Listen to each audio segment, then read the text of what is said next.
Hello guys, today's video is a Christian woman who confronts Charlie Kirk, and the way it ends is a little surprising. Let's jump straight into the video and watch. Hi Charlie, I see you on TikTok all the time. You were getting fired up there. Yes, I was, because, okay, I just want to start this out. I am unaffiliated, but I am a Christian who believes in the right to an abortion. And a lot of the things that you were talking about with her, I really had a lot of answers for that. So the reason I actually wrote this down on a notebook, of course, I was prepared. So the reason why I believe the right to an abortion, why just anyone, if you feel that's what you need to do, then you should do it. Because Matthew 7:1 says, do not judge or you too will be judged. Although Jesus does tell us to tell people, do not sin, it's not our place to judge them, you know? And then another thing that I wanted to bring up,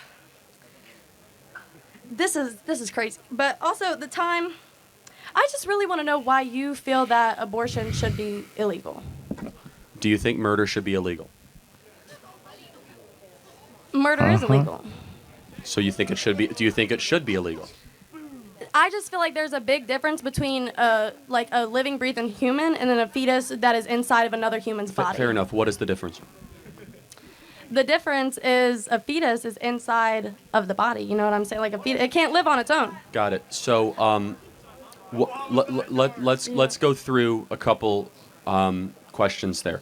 Okay. Why does somebody's location determine their moral worth? It doesn't, but it's simply about the fact of if you feel like that's what you need to do with your body, then that's what you do. Because I could also. Well, hold on a second. If it's not your DNA, how is it your body? It is your DNA. No, it's not. It's a part of you. It's growing in you. It's connected to you by an umbilical cord. It is a part of you. 1 second. It's attached. A part. It's attached. Hold on a second. It's attached, not a part. Same thing. No, it's actually not. A part, by definition, means it remains permanent. Oh, okay. Right? Oh, okay. So an attachment is something that is temporary. And so it's not, you are not your mom's DNA. You're not your dad's DNA. You are new deoxyribonucleic acid. So shouldn't we say that if it's not your DNA, it's not your choice? You know, the minute you put the "you shall not judge" without the full context, I knew it was a rap. Honestly, I knew it was a rap. You know, this scripture says, in fact, let's get in context a little bit. It says, "Do not judge, or you too will be judged. For in the same way you judge others, you will be judged. With the measure you use, it will be used to you." Right? Why do you look at the speck of sawdust in your brother's eye and pay no attention to the plank in your own eye? Then, how can you say to your brother, "Let me take this speck out of your eye," when all the time there is a plank in your own eye? You hypocrite, first take the plank out of your own eye, then you will see clearly to remove the speck from your brother's eye. This is the full context of that verse. You know, it's not telling us to ignore sin. No, it's telling us to reflect on our own, you know, so that, we can, then also help others clearly. That's really what he's saying here, Yeah. The idea is to bring us all closer to God at the end of the day. That's the idea, She really needs to dive deep into the Gospels. She said, "I'm a Christian." Well, I'm not judging. I'm not judging. Let's continue watching the video further. You could say that, but really, I just don't understand how you can use religion to back up your point of... I haven't used it once. She brought up religion. I'm happy to use a non-religious line of questioning. We all agree murder is wrong. Okay. We all agree that it's a human homo sapien. Do you agree that the death penalty is wrong? Well, no, I'm actually in support of the death penalty because people do something that justifies that, but that's a separate issue because the baby in utero did not go... So what about the people who could possibly be proved innocent who have been awaiting their death sentence? Fair enough. That's a good argument. but it's separate, right? So there's been about 31 exonerations of posthumous people that have been exonerated of the death penalty. We're talking about a baby that did nothing wrong except exist. Okay. In utero. And there's about 1.5 million of them that just get discarded every year. So we agree murder is wrong. We agree it's a homo sapien, meaning it's a human being. Therefore, murder is the forcible termination of a homo sapien. Therefore, shouldn't abortion be wrong and illegal? I still feel like it really, like, okay, for example. But prove to me why. Said, you use an ABC logical equation, right? So tell me under what standard, therefore, very simple, right? You're in college, you guys do this all the time, right? I hope so. So use an ABC, right? Aristotelian logic, whatever you want to use. Use an ABC sequence for me. Not I feel. My reasoning why I believe that abortion should be legal is because of instances like rape and incest, but I already know that your belief on that because you've already stated that if your daughter were to be raped at 10 years old, you would make her give birth to the baby. Well, the baby would be delivered, and let me tell you why. And so, but first of all, let me try to find common ground. Okay. If I say we will make rape and incest abortions legal and get rid of all the other abortions, would you agree with that? Can you repeat that? I'm so sorry. If I say that we will allow abortions to continue for rape and incest life of the mother, but all other abortions should be illegal, which is 99.4% of the time, can we make those 99% of abortions illegal? Yeah, see, I don't believe that abortion should be used as a form of birth control. So 99% of the time it is. That's all that we're debating in the country right now. So Charlie Kirk's position is a very fringe minority. People are talking about still exceptions, so we should get rid of 99% of abortions. Yes, but at the same time... So you're actually not that pro-choice, actually. But I am, because I feel like there's no way to kind of divide the basis of, like, what abortion is being used as birth control and what abortion is being used. Oh, it's totally easy, actually. I mean, so you could tell through a DNA test if it's an incest baby. Yeah, remember Jeremiah 1 verse 5, it says, "Before I formed you in the womb, I knew you. Before you were born, I set you apart. I appointed you as a prophet to the nations." Yeah, that's scripture, I mean, she says, "I'm a Christian." Honestly, I don't know, man. I do not know about that. I don't know. I mean, here's the thing. I mean, you can start a sentence, with "I am Christian," then followed by "I believe in abortion." You see? I mean, it doesn't do well for me. I mean, no, I don't think so. I mean, it's actually sad to hear someone say that they support that. And not only that, then use the scripture out of context, It's crazy, I mean, for one, the devil does the same thing. He uses scripture out of context to support his worldly views, And that's a serious thing. It's serious. Anyways, let's watch the video further. You could tell if it's rape because they have to file a police report, and you could tell life of the mother based on an OBGYN analysis. So okay, so then if it's that easy, then why have we not done that? Oh, because the American people don't support it. Because abortion is popularly supported as a form of birth control. That's why. So your position is actually a very rational one, and I respect you for it. 99% of all abortions are done just because people want the baby gone. 99%. That's not Charlie Kirk's numbers. That's the Guttmacher Institute, which was funded by Planned Parenthood. Okay.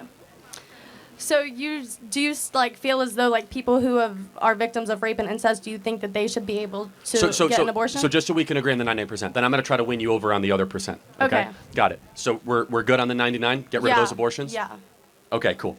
Somebody in this audience was conceived in rape. Can you tell me who? No. Nah. Why? I thought that they're less human.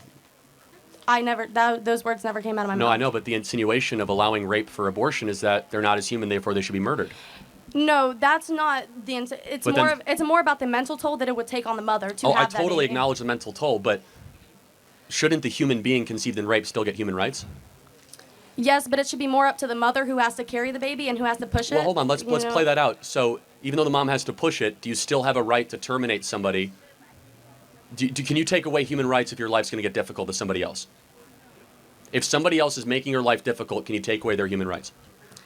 No, but at the same time, that's where like the question comes in, that it should be up between the person, like the. But why? By what patient and their standard is that doctor. okay? For example, if a single mom has 2 kids and all of a sudden she loses her job and one of the kids is super annoying and has a learning disability, should she be able to murder that kid because it's an inconvenience to her? No. No, of course not. Not after, like. But why is it that all of a sudden you get considered a human being after birth, but before birth you're not? Because after birth, you can, you're kind of living on your own. It saddens, that a young woman like this lady here, still needs to be taught what responsibility is. I mean, it's sad, ladies and gentlemen, if you come to think of it. It's sad.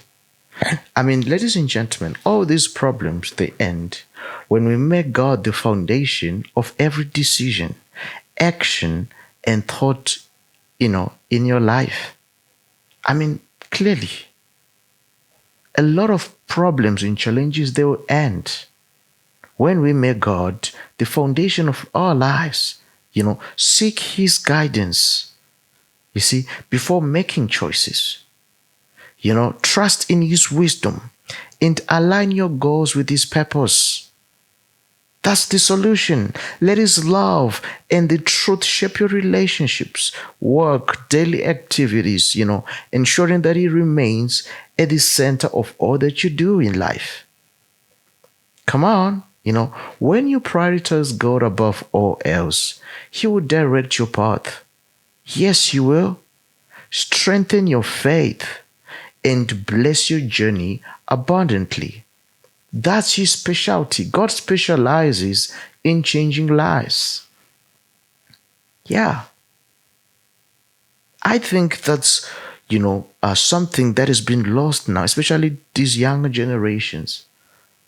And it's time to go back to that place where we always put God first, in everything. Well, let's watch the video further. You're kind of living on your own. You're not in the mother's body. No, you're not. Hold on. I have a 6-month-old. My baby is not living on its own. Not living on its own, but it can breathe on its own. Hold on a second. Over 500,000 babies every year are born in NICU, which require, which is a prenatal assistance, breathing assistance, digestive assistance, and so. Are they not human because they can't have any viability? The point is that the standard doesn't apply, right? Let me ask you one more hypothetical, and it's a good question.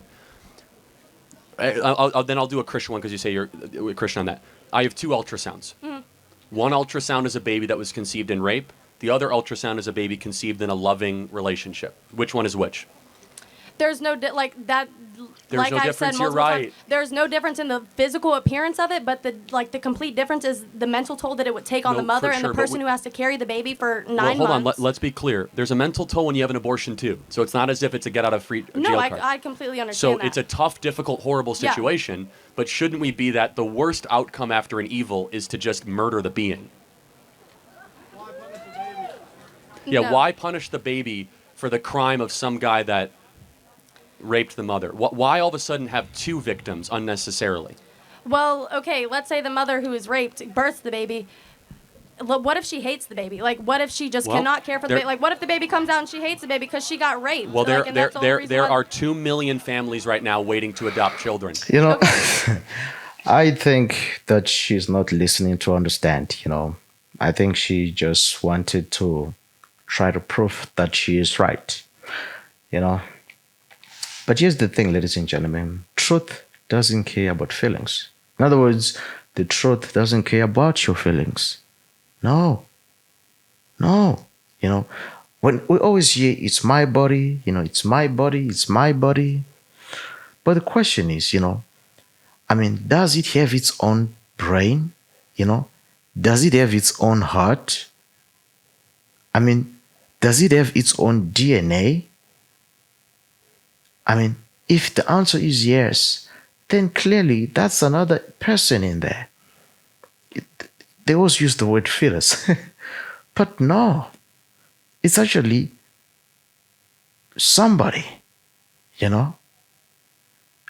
just because that baby in you needs you, it doesn't mean that it's your choice to dispose, I don't think that's right. I don't think so. I mean, logical reasoning, it seems like it is escaped, so many today. Like literally. I mean, she's still young, and hopefully she will find, common sense someday. And I feel like this is where Charlie belongs, and I hope he keeps at it, coming in, filling in the gap, educating these youngsters. I mean, too many parents nowadays are absent, literally. And Charlie is teaching these kids, a lot of what those parents should be doing. Like, to be honest, Yeah, I know it can get maybe old for him, but I hope he keeps on at it. I hope Charlie keeps doing what he's doing. We need him, ladies and gentlemen. We surely do. We surely do. Well, let's watch the video further and finish off the video. Let's jump in. Well, Like, there are 2 million families right now waiting to adopt children. Okay. So put it up for adoption. There are 2 All million right. loving families that can't find kids. I just find that very interesting because the adoption process is actually very difficult in America. It is difficult. We can make it easier, but again, the issue is that there is a demand of families that want the babies. Okay, and my last question that you had started to answer, but you didn't answer what you said you were going to, was why, if your daughter were to be impregnated by rape, why would you force her to have the baby? Well, first of all, because we don't murder in our family. Okay. Would you murder in your family? No, but at the same time, I've done a little bit of research, and I just wanted to let you know that the chance of a 10-year-old surviving giving birth, and her baby, the full question was if... is below 10%. So in reality, if you want your child to have a baby at 10 years old, you're not pro-birth. You're not pro-life. You're pro-birth. Okay, again, to be very clear, I said if there was no issue with the mother's health. And understand, this is an extreme, hyper-personal example that someone used, and I'm happy to own it, but let's just be clear. Why is that example getting people so fired up? Because it's easy to say that you can murder a baby if it's small and that it's just, quote-unquote, a clump of cells. No, I think that one instance got people so fired up because the age of your daughter and just because of the likelihood that she would survive and the baby would survive. No, my answer was that if there were no medical complications. So you don't even remember the full answer. People get why does the age matter? Tell me why all of a sudden the age of the carrier matters. Because that improves the infant mortality rate. Like the older you are, the more likely you are to be able to carry a baby to term. No, I know, but the younger you are, the higher the infant and mother mortality rate goes. I said with no other medical issues though. But why? I'm curious though. Because with age comes medical issues with birth. I said with no other medical issues though. So you have to understand the preface there. I want to understand though. Maybe you can help me understand why the women of America are so enthusiastic about the right to be able to kill preborn babies. Help me understand. I think it's more of just the ability to be able to do what you feel is necessary for your body. I think that's right. It's narcissism. I think you're totally right. It is weaponized medical narcissism. I'm in charge of the world. No, I'm in charge of my body. Not in charge of the world, but of my body. Makes sense. So even though it's not your body and it's a different body in you, I'm the most important thing in the world. And that makes sense because you just connected the dots. We have the most narcissistic female generation in history, and abortion is the culmination in that. Thank you for connecting the dots. Okay. Thank you. Thank you. Wow. Yeah, Charlie, you're truly blessed by God, man. I mean, literally, your fruits show. See, you are wise, Thank you for sharing wisdom to these kids around the world, Yeah, thank you so much. And I hope, I wish you well, well in your business, ministry, and family. Yeah, the dedication, the hard work, the compassion, it truly makes the difference, in their lives, The impact Charlie has had, it's immeasurable. And, I just want to let you know that I appreciate you. Thank you so very much for what you do, brother. And keep on being an incredible influence that you are. Yeah, literally. Literally. Well, ladies and gentlemen, I will end with this, Bacteria on Mars would be considered life, but a heartbeat on Earth isn't. That's sad.